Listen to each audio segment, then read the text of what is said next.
Welches noch? Das sag ich Ihnen nicht. Im Namen Jesu. Nein! Nein! Der allerseligsten Jungfrau. Im Namen des Vaters und des Sohnes und des Ja, deshalb noch ohne dich! Santa Maria.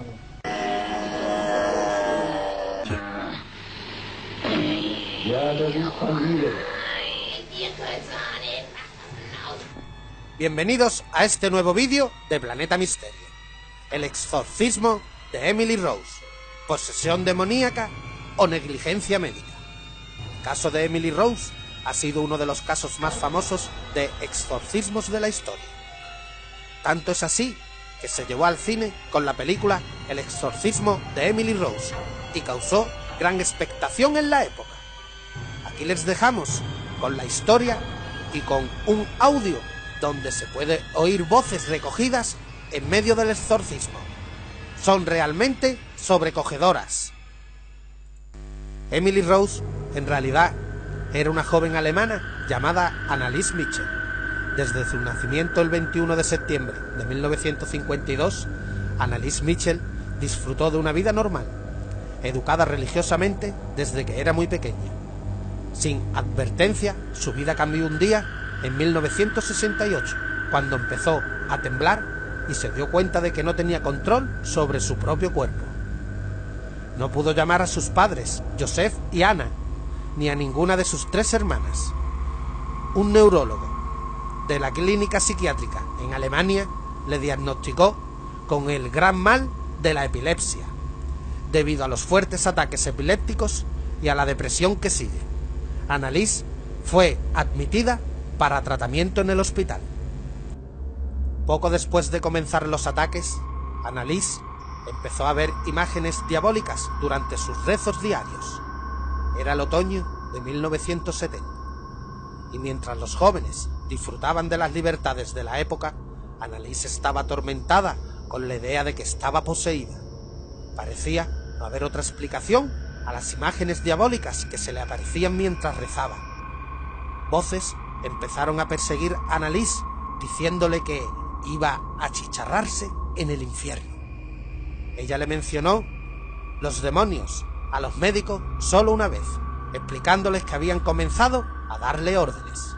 Los doctores parecían incapaces de ayudarla, y Anneliese perdió esperanzas en que la medicina podría curarla.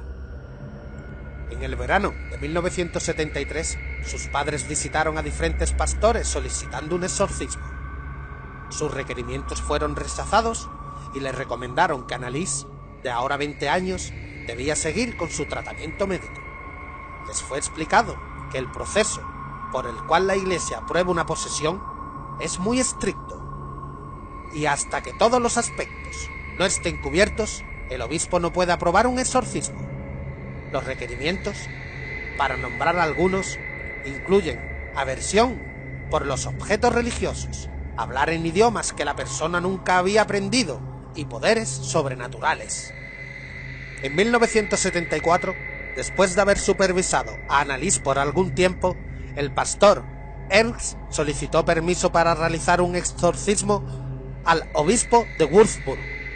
La solicitud fue rechazada y seguida de una recomendación de que Anneliese debería recibir un estilo de vida más religioso, con el propósito de que encuentre la paz.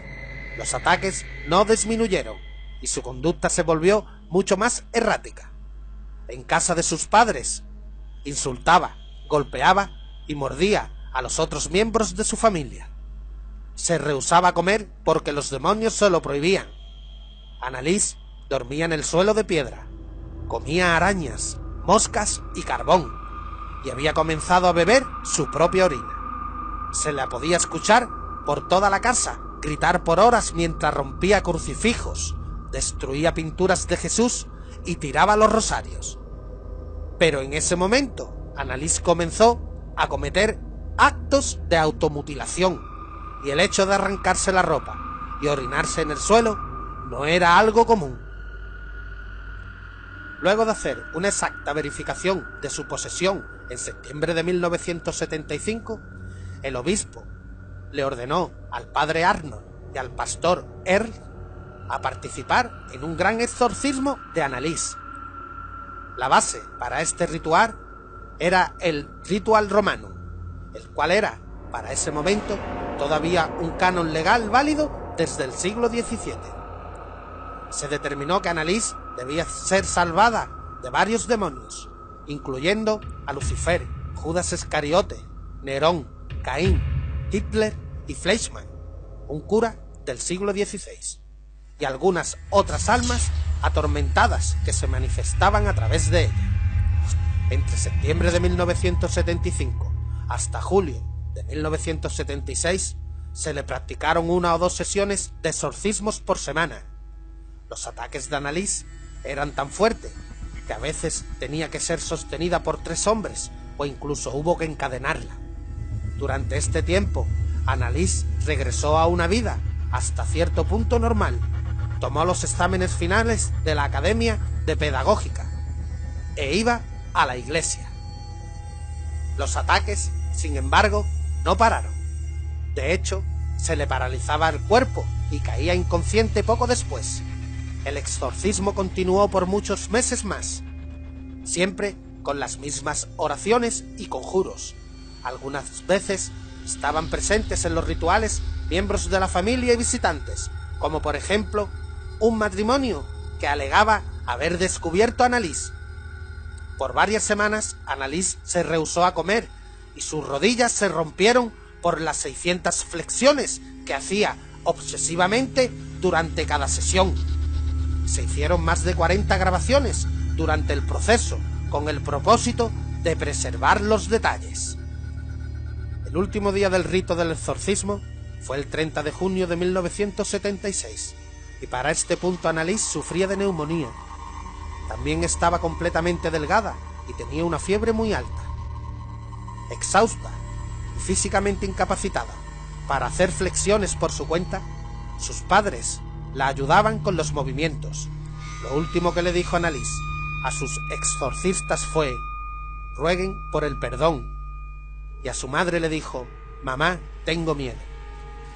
Anna Mitchell grabó la muerte de su hija al día siguiente, el 1 de julio de 1976 al mediodía.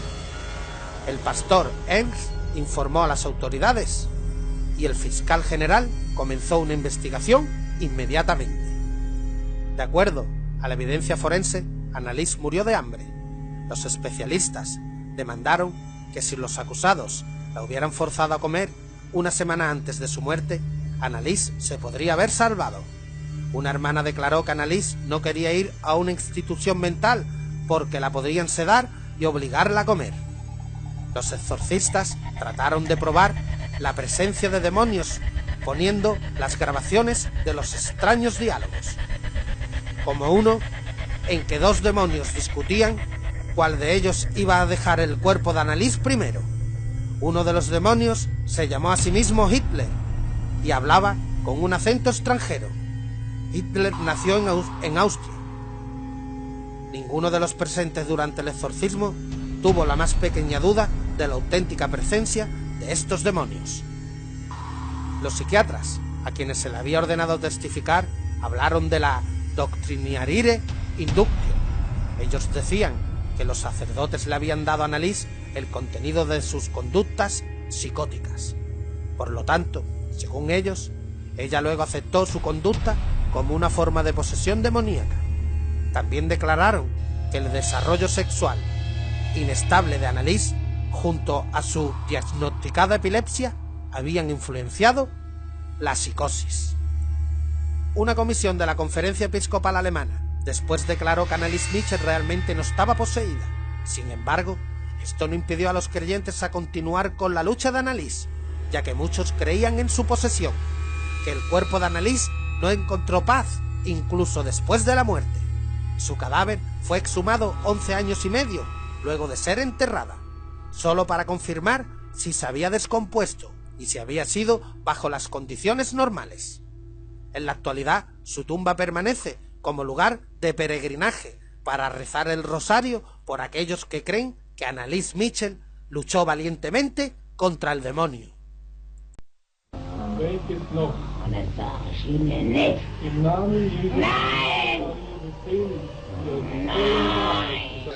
diskriminierten Frauen. Wir haben des Vaters und des Sohnes und des Ja, deshalb perdone dich. Aquí terminamos el terrorífico exorcismo de Emily Rose. Si te gustó el vídeo, denle like y compártanlo.